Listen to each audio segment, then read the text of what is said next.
আসসালামু আলাইকুম। Birds health care পক্ষ থেকে সবাইকে জানাই স্বাগত।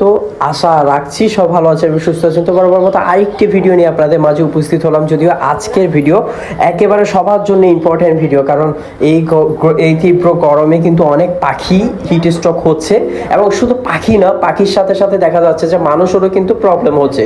সো এই গরমে কিভাবে আপনি আপনার পাখিদেরকে গরম থেকে বাঁচাতে পারেন সেটা নিয়ে মূলত আজকে আমরা আলোচনা করব।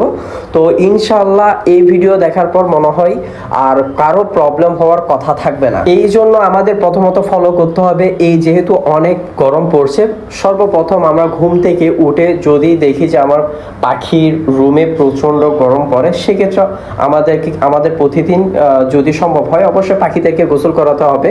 তো গোসল করানোর জন্য দুইটা নিয়ম অবশ্যই আমাদের ফলো করতে হবে। একটা হচ্ছে নিজে পাখি যাতে গোসল করে, দ্বিতীয়ত যেসব পাখি নিজে গোসল করবে না তাদেরকে আপনারই করাতে হবে গোসল। তো নিজে কিভাবে করবে সেটাও প্রথমে বলি।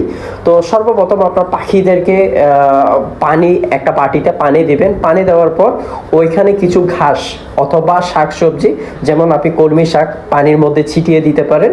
দেন দেখবেন যে আপনার যে পাখিগুলো থাকবে সেই পাখিগুলো গোসল করার জন্য আমনি নেমে আসবে। ঠিক আছে, এটা হচ্ছে প্রথম প্রসেস। 90% পাখি কিন্তু গোসল করতে এই প্রসেসে গোসল করবে।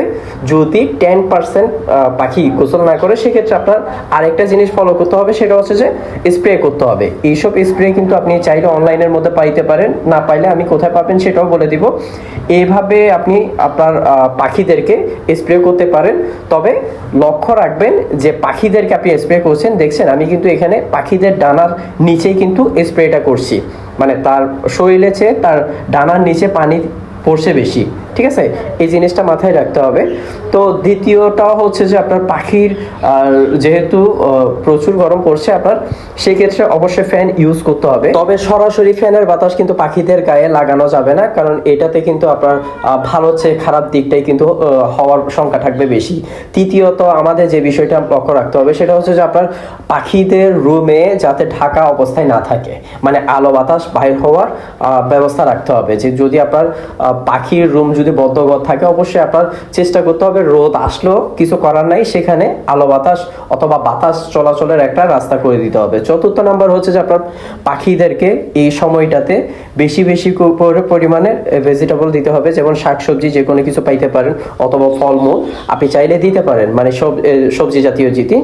আর পঞ্চমত আপনি চাইলে আপনার পাখিদেরকে সফট ফুড ইউজ করতে পারেন। সফট ফুডের ক্ষেত্রে শুধুমাত্র আপনি গম এবং হচ্ছে ছোলা বা চনার ডাল দিতে পারেন, এই দুইটা দিলে এনাফ। তবে চেষ্টা করবেন যদি পাখির এইসব এগুলো যখন দিবেন তখন পাখিদের পুপস কীরকম আছে, যদি স্বাভাবিক হয় তাহলে প্রবলেম নেই, যদি পাখিদের পুপস একটু সমস্যা হয় সেক্ষেত্রে অবশ্যই এই জিনিসগুলো অফ রাখতে হবে।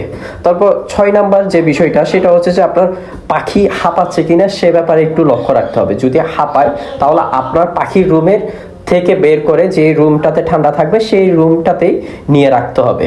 8 নাম্বার বিষয় হলো সপ্তাহে 2 দিন অবশ্যই আপনি যদি চেষ্টা করবেন ইলেক্ট্রোমাইন স্যালাইন দিতে পাখিদের। যদি ইলেক্ট্রোমাইন স্যালাইন না পান সেক্ষেত্রে এসএমসি ওর স্যালাইন দিতে পারবেন, সেক্ষেত্রে কোনো রকম কোনো প্রবলেম হবে না। আরেকটা 9 নাম্বার যে বিষয়টা সেটা অবশ্যই মোস্ট ইম্পর্টেন্ট বিষয়, সেটা হচ্ছে যে লেবুর রস। ঠিক আছে, কিছু কিছু কুতুব দেখবেন যে আপনাদেরকে নিষেধ করবে যে লেবুর রস দিলে পাখিদের প্রবলেম, পাখিদের পাখিদের তেন, অনেক রকমের অনেক অভিযোগ থাকবে। তবে এইসব শোনার দরকার নেই, আপনি আপনার পাখিকে 1 লিটার পানিতে অল্প পরিমাণে লেবুর রস দিয়ে দিবেন, কোনো রকম কোনো প্রবলেম হবে না। এবং সর্বশেষ যে বিষয়টা মাথায় রাখতে হবে, দেখতে পাচ্ছেন আমার পাখিটা কিন্তু খুব ভালোভাবে পানি খাচ্ছে। আমি কিন্তু তাকে স্প্রে করছি, কিন্তু সে স্প্রে চেয়ে পানি খাওয়াতে কিন্তু বেশি আনন্দ বোধ করছে। তবে এটা বুঝতে হবে যে পাখিটার খুব বেশি গরম লাগছে সেজন্য। তবে আমাদের লাস্ট যে পয়েন্টটা সেটা হচ্ছে যে কোনোভাবে যাতে পাখির রুম থেকে পানিটা না সরে। ঠিক আছে, অনেকে করে কি সারাদিন পানি দেয় না, জাস্ট সকালে দেয় একবার, রাতে দেয় একবার। তবে চেষ্টা করবেন গরমকালে অবশ্যই পাখিদেরকে পানি দিয়ে রাখতে, যাতে ওদের প্রবলেম হলো ওরা পানিটা পান করতে পারে সেটার জন্য। তো এই কয়েকটা জিনিস যদি আপনারা মেনে চলতে পারেন তাহলে আশা করছি আপনাদের পাখির কোনো রকম কোনো প্রবলেম হবে না। তো এই ভিডিওর মধ্যে কোনো মন্তব্য থাকলে অবশ্যই আমাদেরকে কমেন্ট বক্সে কমেন্ট করে জানাবেন। ধন্যবাদ।